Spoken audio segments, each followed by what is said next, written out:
Salmo 148, versículos 1 e 2.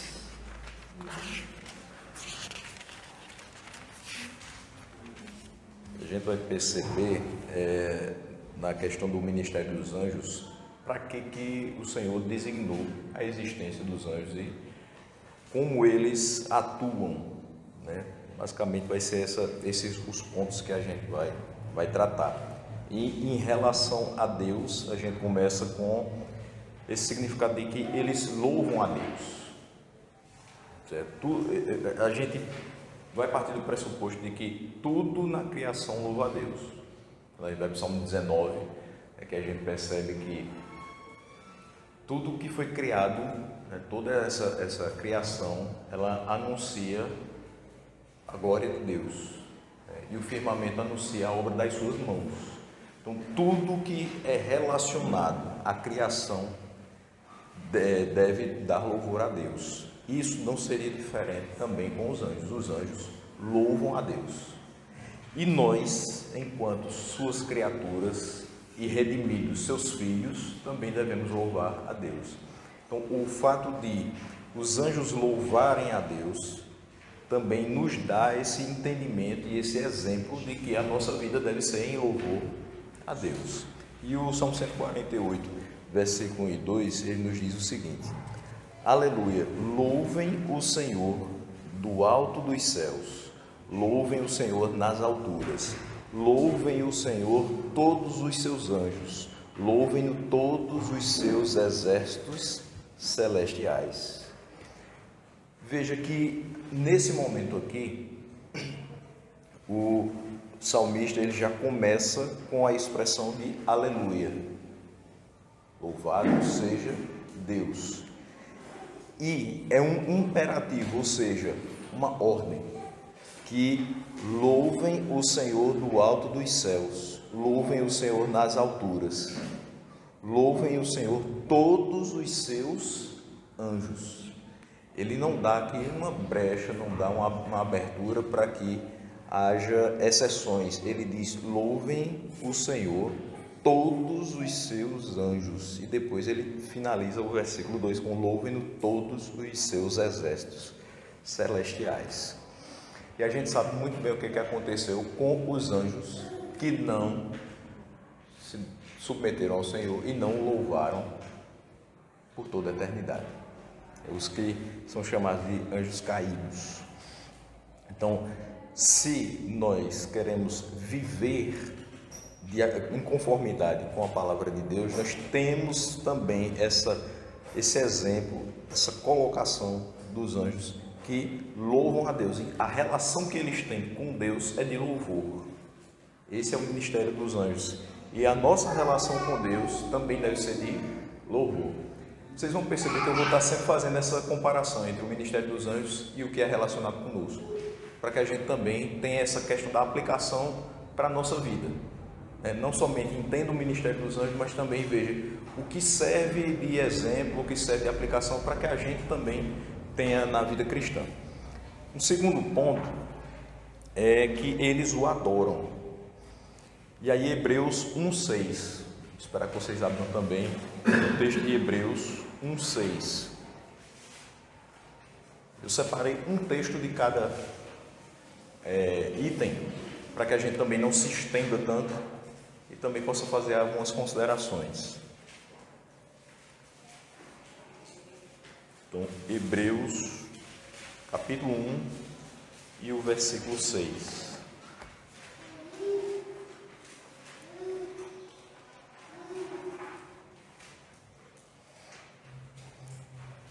Veja só o que diz o texto.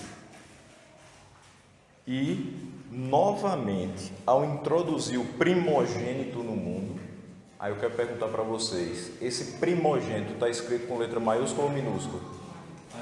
Maiúscula. Quem é esse primogênito? Jesus.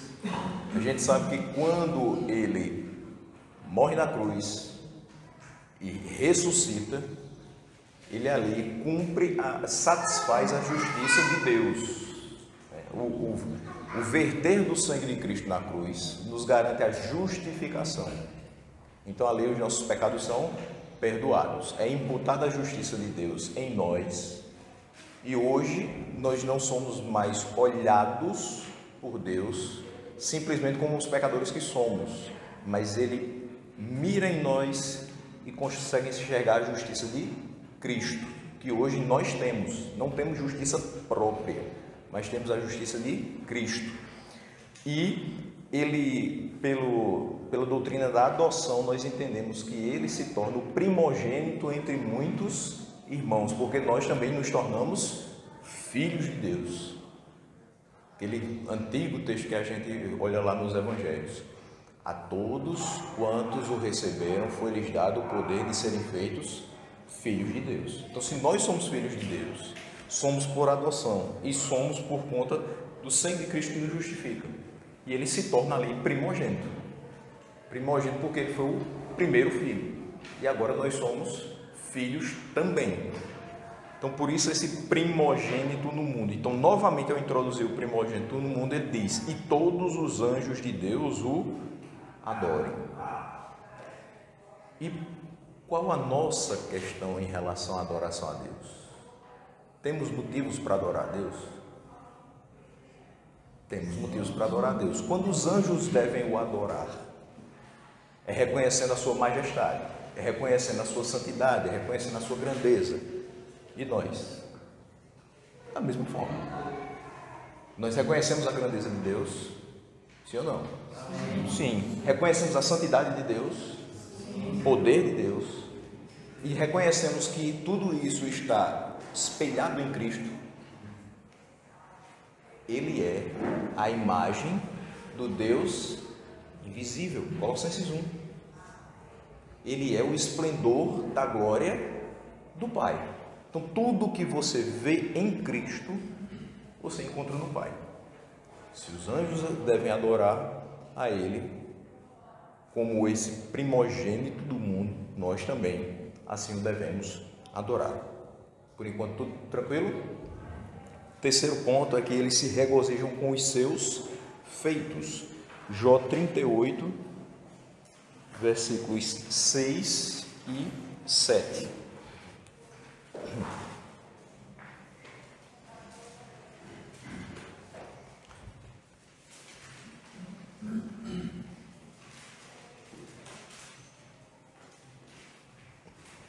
Aqui é feita uma pergunta que a gente vai chamar de pergunta retórica, porque a gente já sabe qual é a resposta dela. No final dos versículos, você tem uma interrogação, a gente lê como uma pergunta, mas a gente poderia fazer como uma afirmação também. E ele diz assim: sobre o que estão firmadas as suas bases, ou quem lhe assentou a pedra angular, quando as estrelas da alva, juntas, alegremente cantavam, e todos os filhos de Deus gritavam de alegria? Nós não observamos a palavra anjos, mas a gente encontra nesses dois versículos alguma referência a anjos? A anjos? Sim. Estrela, filho de Deus. Filhos de Deus. Então, muitas vezes, você vai perceber, principalmente no Antigo Testamento, que anjos também serão citados como os filhos de Deus. E, óbvio, nós somos o que também? Filho de Deus. Então, da mesma maneira que eles aqui gritavam de alegria, porque eles gritavam de alegria? Eles se regozijavam com os feitos de Deus. Quem foi que firmou as bases desse universo? Deus. Quem é a pedra angular? Cristo. Cristo, né? A pedra que os construtores rejeitaram, mas que veio a ser a pedra angular. Então, quem enviou Cristo? Deus.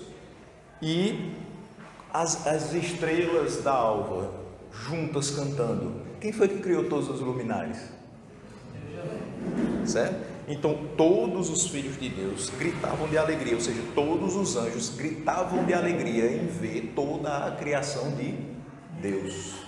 Então, os anjos se alegram, se regozijam com os feitos de Deus. Mais uma vez, nós não podemos deixar de compreender a criação de Deus e se alegrar com ela. Eu tenho muita dificuldade, particularmente falando, quando um crente diz assim: eu não tenho motivação para continuar minha caminhada cristã, eu não tenho motivação para estar na igreja, eu não tenho motivação para louvar a Deus, porque a motivação nem sempre está internamente, ela pode e deve vir também externamente. Quando eu olho, eu estou aqui de frente para uma árvore, eu estou vendo que as folhas estão balançando, quer dizer que tem vento. A brisa que Deus manda no sol que nós estamos enfrentando aqui em Campina Grande é o quê? É ação divina, é presente de Deus, é obra das suas mãos, é algo que eu devo me regozijar, é algo que eu devo me alegrar. Eu devo perceber tudo que está à minha volta e dizer: a mão de Deus está em cada uma dessas coisas. Então eu tenho motivo para agir, eu tenho motivo para a minha ação de louvar a Deus, de agradecer a Deus e sim de estar na igreja, compartilhando dessa alegria com outros irmãos e fortalecendo a nossa fé a cada dia com tudo que a gente percebe de ação de Deus no nosso meio. Mas aí vem o quarto ponto, que diz que eles os servem. Salmo 103, versículo 20. Vamos para ele.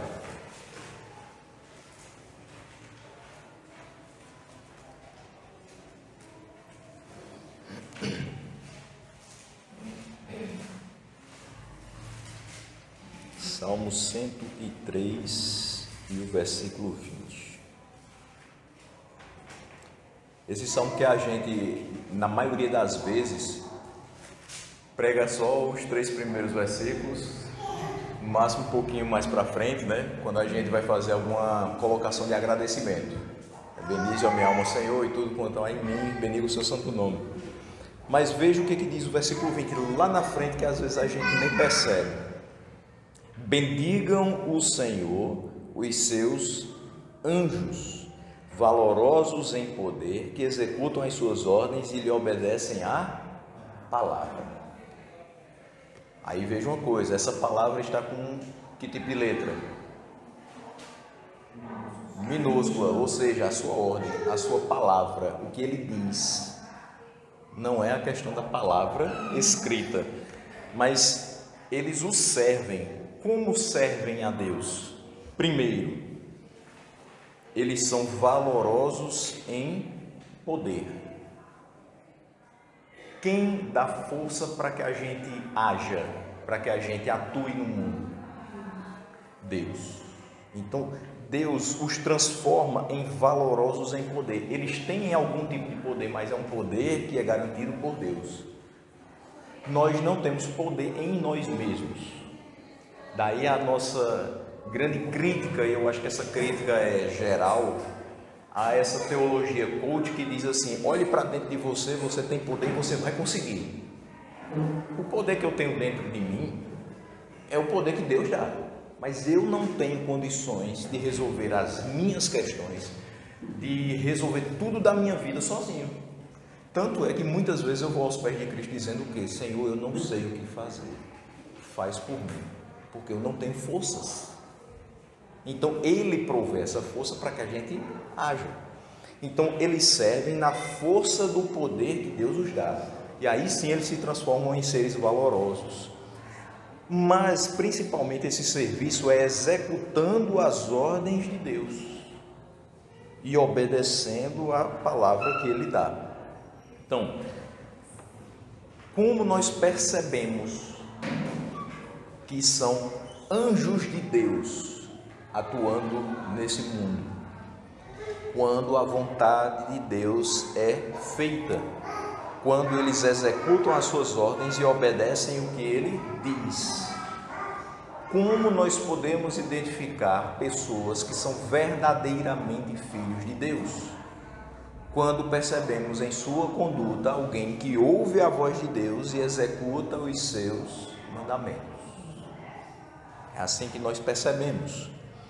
Então, os anjos servem a Deus. De que forma? Executando as suas ordens na força do poder que lhes é provida e obedecendo à palavra de Deus.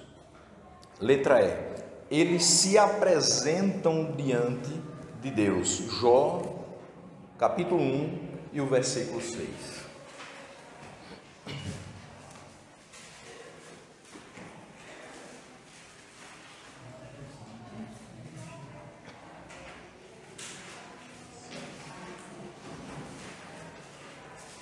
Jó, capítulo 1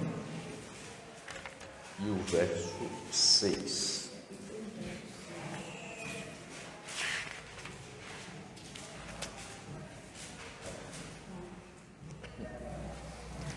Esse texto aqui é bem interessante porque ele vai ser aquele momento em que Satanás vai pôr em dúvida a sinceridade de Jó.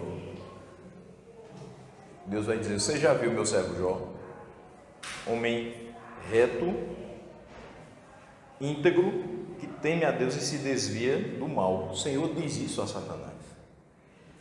E naquele momento em que está tendo essa conversa, um pouquinho antes, ele vai dizer o seguinte: num dia em que os filhos de Deus vieram apresentar-se diante do Senhor, veio também Satanás entre eles.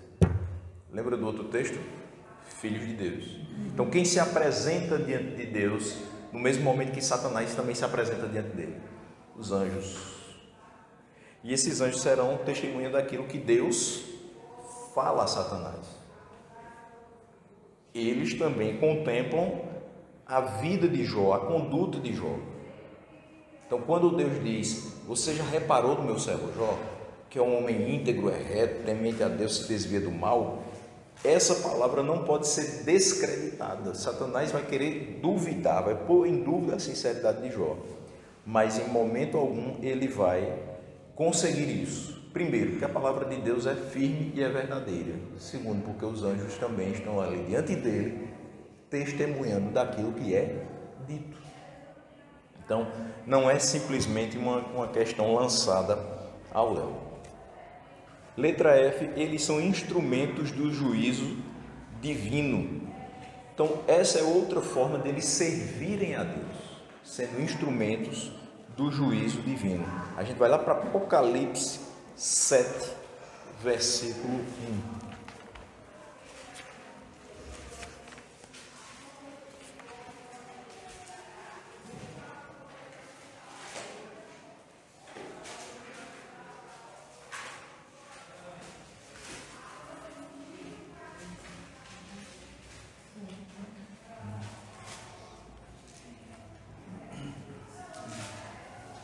Olha o que foi visto pelo apóstolo João. Ele diz: depois disso vi 4 anjos em pé nos 4 cantos da terra. Estão circundando a terra. E aí ele continua: segurando os 4 ventos da terra, para que nenhum vento soprasse sobre a terra, sobre o mar, sobre árvore alguma. A gente sabe que esses momentos aqui, onde nós estamos em Apocalipse, a partir desse capítulo 7, o 6 também, que fala sobre os selos, você vai vendo o caminhar da justiça divina, do juízo divino. E como os anjos aqui foram instrumentos do juízo divino, segurando os ventos de cada ponta da terra para que eles não soprassem sobre local algum. Agora imagine o seguinte: que nesse exato momento eles estivessem segurando os ventos de toda a terra para que não soprasse sobre a terra, sobre o mal ou árvore alguma. A gente aqui já estava esturricado. Mas isso seria o quê? Juízo divino. Onde é que entra a graça de Deus e a sua misericórdia renovada sobre nós no dia de hoje? Um vento que passa. É misericórdia de Deus, é graça de Deus. Mas ele pode reter em juízo? Pode. Lá na igreja eu estou na série de Amós, nas pregações. No domingo pela manhã, Neemias. Mas quando eu pregava terça-feira sobre Amós, eu falava justamente no capítulo 4, fechando o capítulo 4, onde Deus vai dizer através do profeta: eu deixei vocês de dentes limpos, ou seja, sem comida. Quem está de dente limpo é porque não comeu. Eu deixei vocês com fome, mas vocês não se voltaram para mim. Eu deixei vocês na seca, e com essa seca os campos não produziram. Mesmo assim vocês não se voltaram para mim. E aí houve guerra, e eu matei os seus filhos à espada, o cheiro do sangue tomou conta dos seus arraiais, mas mesmo assim vocês não se voltaram para mim. O que Deus estava dizendo? Eu dou o alimento de vocês, mas eu posso reter o alimento de vocês também. Eu dou a chuva para vocês, mas eu posso tirar essa água de vocês. Eu dou a brisa refrescante, mas eu também posso reter. E isso é instrumento de juízo divino. Ele mostrando: se você me obedece, lembra do texto de Deuteronômio 28? Você tem ali 14 versículos falando de todas as bênçãos que você vai receber. Mas não esqueça que o capítulo não acaba no versículo 14. Do 15 em diante, que são muito mais versículos, você tem ali as maldições que são destinadas a quem me desobedece. Eu fiz uma aliança com vocês, e os termos dessa aliança são simples: tenham fé no nome do meu filho e obedeçam a minha palavra, e vocês terão bênção sem medida. A partir do momento que vocês desobedecerem, quebrarem essa aliança, então vocês vão sofrer todas essas punições. E uma coisa que eu acho muito importante de dizer é que o juízo divino começa da sua casa. O povo de Israel achava que não seria alvo do juízo divino por ser filhos de Deus. Mas ele disse que vai começar da sua casa. Por quê? Para dar esse exemplo às nações ímpias, de dizer: eu trato assim com o meu povo, imagino que eu não posso fazer com vocês. Então, os anjos são esse instrumento do juízo divino, de participar daquilo que Deus estabelece para chamar a atenção, para alertar o seu povo em relação ao que ele está fazendo, para correção, para juízo, para dizer: olhe, tudo deve ser feito dentro desses limites e vocês não podem sair dele. Nesse primeiro ponto, em relação a Deus, alguma dúvida? Os anjos se relacionando com Deus nesse ministério deles. Podemos passar para o segundo ponto? Então vamos lá. Em relação aos tempos, uma das questões que eu gostaria de começar citando sobre os tempos é que nós talvez não percebamos, mas o tempo está sendo encurtado. Eu falava isso ontem com meus pais, e aí minha mãe disse: mas não continua 24 horas? Não continua sendo a mesma semana, com os mesmos dias? Porque a gente diz assim, eu cheguei para eles e disse: minhas férias acabaram muito rápido, eu já voltei a trabalhar já faz uma semana, terei 20 dias de férias. Foi assim, né? Quando eu menos esperei, fazendo algum serviço em casa, e acabou. Segunda-feira eu já estou lá de novo. Meu Deus do céu, está passando muito rápido esse ano. Hoje já é dia 26. Janeiro foi embora. Janeiro foi embora. Sábado já é 1º de fevereiro. O que a gente fez nesse mês? Talvez você diga assim: eu não fiz muita coisa. Fiz uma faxina em casa, tirei alguns entulhos. Não fiz tanta coisa assim, né? Você faz a feira hoje, sexta-feira já não tem muita coisa. Você diz: meu Deus do céu, já vou ter que fazer de novo. E o tempo? O tempo está sendo encurtado mesmo, os dias estão sendo abreviados. A gente, nas mesmas 24 horas, não consegue fazer o mesmo que fazia há 20, 30 anos. E eu me lembrava justamente dessa semana que eu comecei um novo curso, eu estou no segundo módulo desse curso. E às vezes eu me vejo um pouco atrasado em relação às aulas. Eu dizendo: meu Deus, eu devia ter assistido a aula hoje, devia ter feito uma atividade, mas deixei para amanhã. E eu me lembrando de quando eu entrei na universidade, há exatos 20 anos. E como era diferente. Primeiro, porque eu não trabalhava o quanto eu trabalho hoje. Mas segundo, porque eu achava que eu tinha todo o tempo do mundo. Então eu chegava da universidade, já pegava o caderno e já fazia muita coisa. Hoje você não consegue mais. Então, algumas questões em relação ao tempo a gente precisa ajustar na nossa mente. Primeira delas, nós não temos todo o tempo do mundo.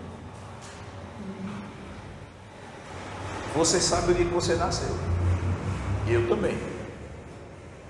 Mas nós não sabemos o dia que nós vamos partir. Então eu não posso dizer que eu tenho todo o tempo do mundo. Talvez hoje seja o dia de fazer aquilo que Deus requer. Porque amanhã, não sei se eu vou abrir os olhos. Segundo, o dono do tempo é Deus. Tiago tem um texto maravilhoso, capítulo 4, dos versículos 13 a 17, que nos mostra a falibilidade dos planos humanos. Como a gente planeja, mas a gente não sabe se vai dar certo. A gente não pode dizer, olha, daqui a um ano eu vou estar fazendo isso, aí depois eu volto e faço mais outras coisas. Não, porque, como eu falei agora há pouco, eu não sei se daqui a um ano eu vou estar vivo. Então, como é que eu posso programar alguma coisa? Isso não quer dizer que eu não vá planejar minha vida. Eu posso fazer planos, devo fazer planos, eu devo ser organizado, eu devo ter planejamento, mas eu não sei se vai acontecer. Então, qual é o ajuste que eu faço? Se Deus permitir, eu vou fazer isso, eu vou fazer aquilo. Se Deus permitir, eu vou para determinado lugar, porque Ele é o dono do tempo. Ele é quem sabe se eu tenho mais um ano de vida ou não. Ele é quem sabe se dentro desse período de tempo eu vou conseguir fazer o que eu planejei ou não. Então, em relação aos tempos, tem várias questões que a gente precisa ir ajustando, porque às vezes parece que o nosso discurso é de que há uma certeza muito grande de que daqui a tanto tempo a gente vai estar aqui, bem, fazendo tudo que a gente planejou, e nem sempre isso corresponde à vontade de Deus. Infelizmente, às vezes a mente de algumas pessoas, mesmo na comunidade cristã, se volta para: eu nunca vou sair daqui. Então você vive como se você nunca fosse morrer, como se você fosse viver na terra eternamente. Então a pessoa está sempre dizendo: ano que vem eu vou construir minha casa, não sei o que, ano que vem minha filha vai fazer um curso, e daqui a 3 anos vai acontecer isso, e daqui a 10 anos. Você sabe? Quem sabe é Deus. E nisso a gente esquece de viver o presente. Fixa o olhar tanto no futuro que esquece do presente. E esse presente é necessário ser vivido para que o futuro a gente olhe com uma esperança, que é a esperança de que Cristo volte. Não simplesmente a esperança de que eu faça isso ou faça aquilo. Então, na letra A, nós temos em relação aos tempos o mesmo texto de Jó 38, 6 e 7. Eles se reuniram para louvar a Deus quando a terra foi criada. Quando foi que a terra foi criada? Gênesis 1, versículo 1. O que é que diz lá?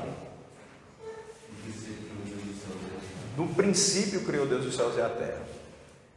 E se você vai um pouquinho mais longe nesse texto, você vai perceber que a terra era sem forma e vazia.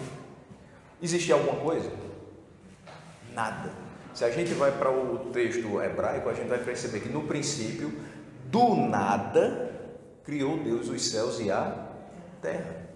Do nada. Não existia nada para que ele pegasse e transformasse na terra.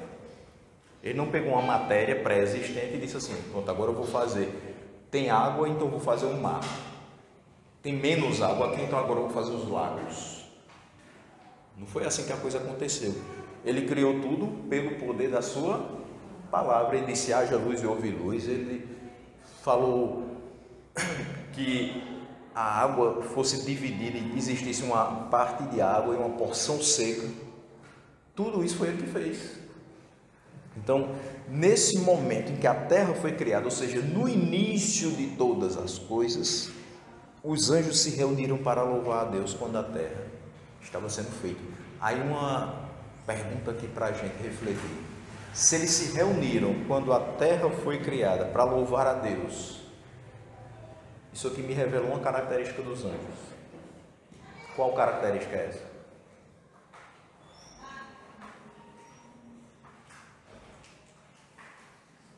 Adoração a Deus? Adoração? Uma característica em relação ao tempo. A gente está falando do tempo? São organizados? Não. Sistemáticos? Não. Eles estão presos no tempo igual a gente ou são igual a Deus? Já ajuda. Ajuda bastante. E aí, eu vou passar a pergunta para todos agora. Os anjos estão presos ao tempo cronológico ou eles respeitam o tempo como Deus? Deus é o Senhor do tempo. Antes que houvesse tudo aqui, ele já era. Então Deus é eterno. Antes que houvesse terra, ele já existia. Aqui a gente está percebendo que quando a terra foi criada, os anjos se reuniram para adorar a Deus. E aí? Respeito o tempo cronológico da gente. Os anjos são como a gente Em questão de tempo? com relação ao tempo? Não. Não? Porque veja, não existe, a gente não existia. Quando é que vai ser a criação do homem? Gênesis 1, 26 e 27.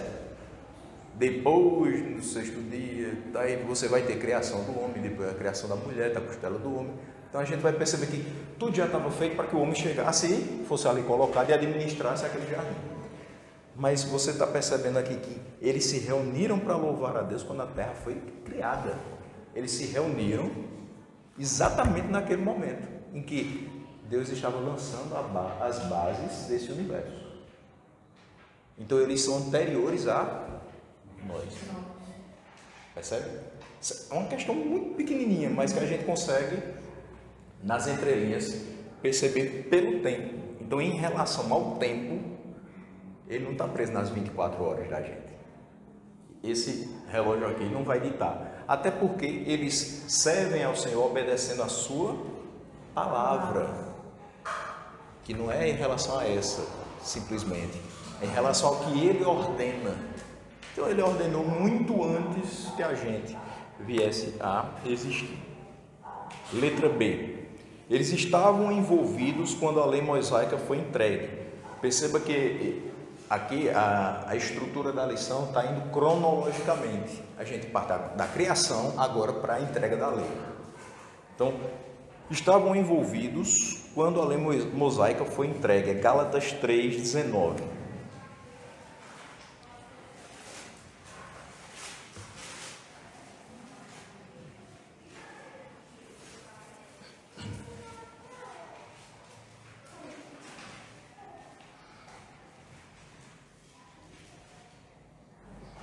Veja a primeira pergunta que é feita. Logo, para que é a lei?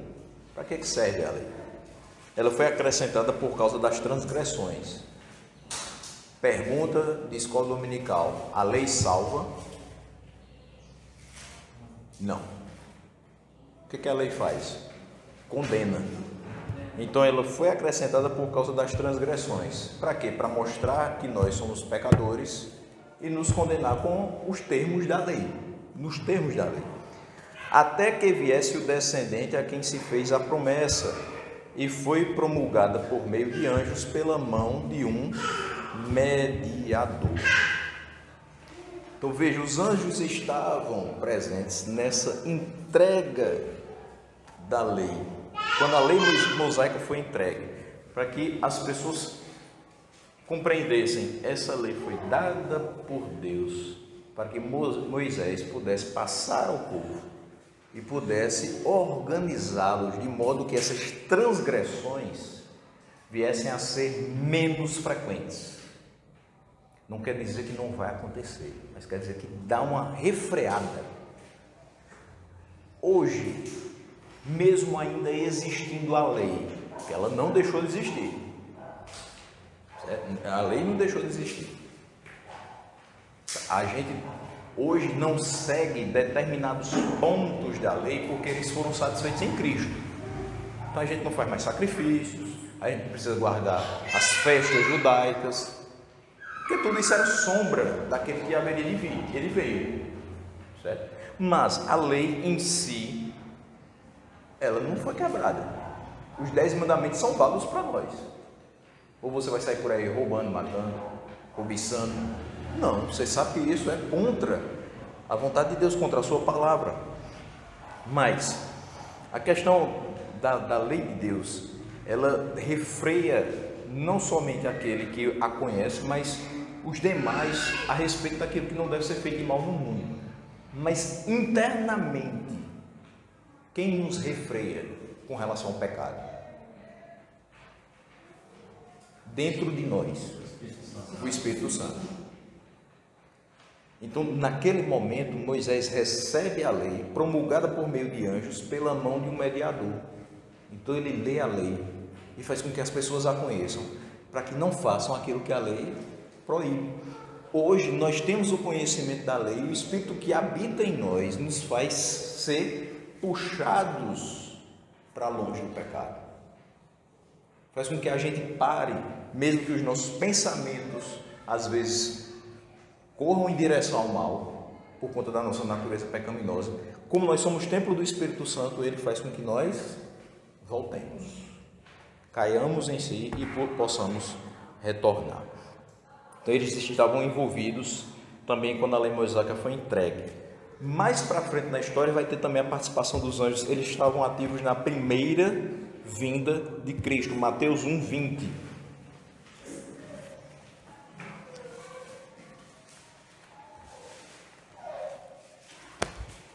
Mateus 1:20.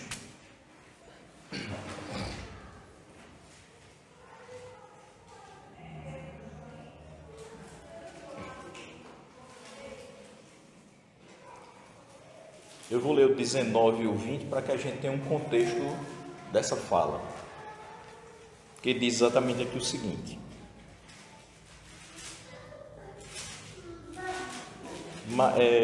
vamos do 18, que é o comecinho do bloco textual, né? O nascimento de Jesus Cristo foi assim: Maria, sua mãe, estava comprometida para casar com José, mas antes de se unirem, ela se achou grávida pelo Espírito Santo. José, com quem Maria estava para casar, sendo um homem justo e não querendo envergonhá-la em público, resolveu deixá-la sem que ninguém soubesse. Esse é o contexto. Só que isso seria ainda mais vergonhoso, porque o que se achava em Maria não era de José, era fruto do Espírito Santo.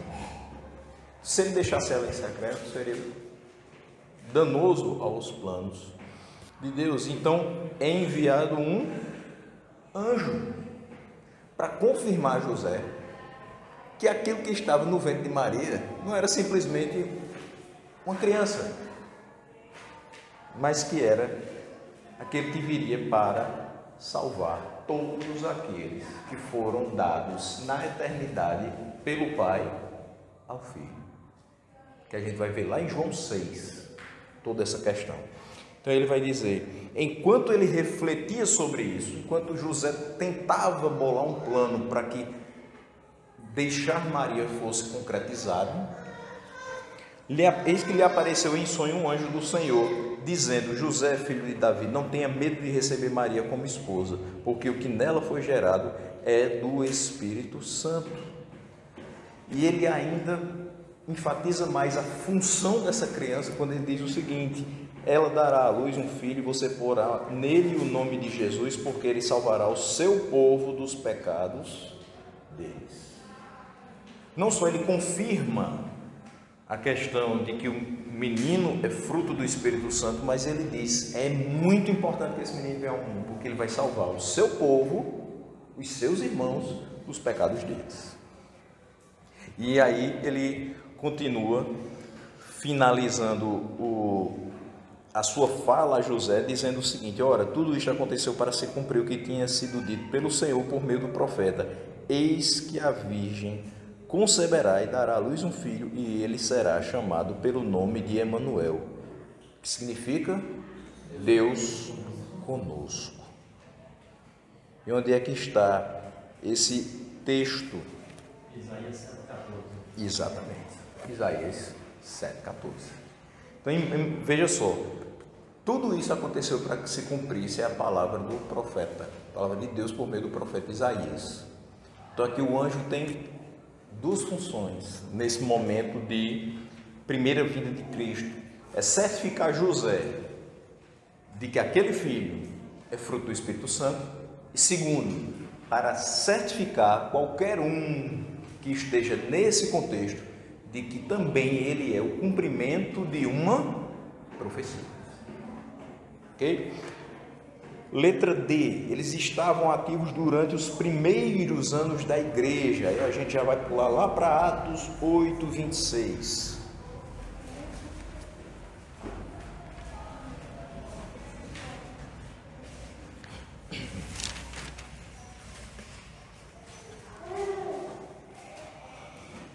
Esse texto que também é muito interessante.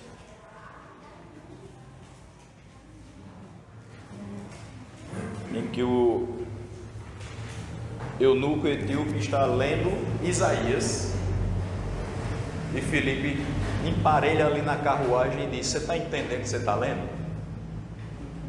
E ele corre, entra na carruagem e começa a explicar o texto para o eunuco. E aí veja só, o texto de Atos 8, 26. Um anjo do Senhor disse a Filipe: levante-se e vá para o sul, no caminho que desce de Jerusalém a Gaza. Este se acha deserto. Aí uma coisa muito interessante, né? Primeiro, nessa época dava para ir de Jerusalém a Gaza, viu? Hoje está complicado. Teve o cessar-fogo, mas a gente fica um pouco, né? Hoje é um tempo muito difícil. Mas veja, o anjo do Senhor diz a Filipe: levante-se e vá para o sul. Palavra de Deus por meio desse anjo: vá para o sul, no caminho que desce de Jerusalém a Gaza. E diz: este se acha deserto. Na cabeça da gente, quando a gente fosse enviado para um lugar que está deserto, qual a primeira pergunta? Por quê? O que é que eu vou fazer lá? Está deserto. Só que aí a gente vai perceber que Filipe se levantou e foi, versículo 27. Ele obedeceu. O texto não diz que ele ficou se perguntando, diz que ele obedeceu a palavra. E havia um etíope, eunuco, alto oficial de Candace, rainha dos etíopes, o qual era superintendente de todo o seu tesouro, e ele tinha vindo adorar em Jerusalém. Veja, ele desce de Jerusalém até Gaza.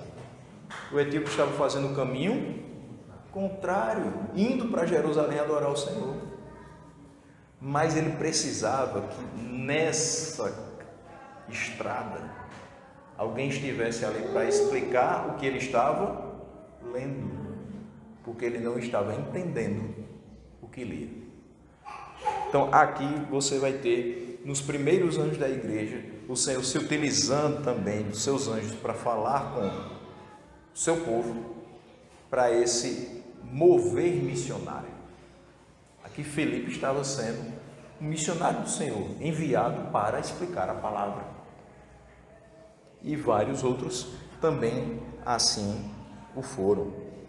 Letra E, eles estarão envolvidos nos eventos relacionados à segunda vinda de Cristo, Mateus 25, 31, a gente volta lá para o Evangelho.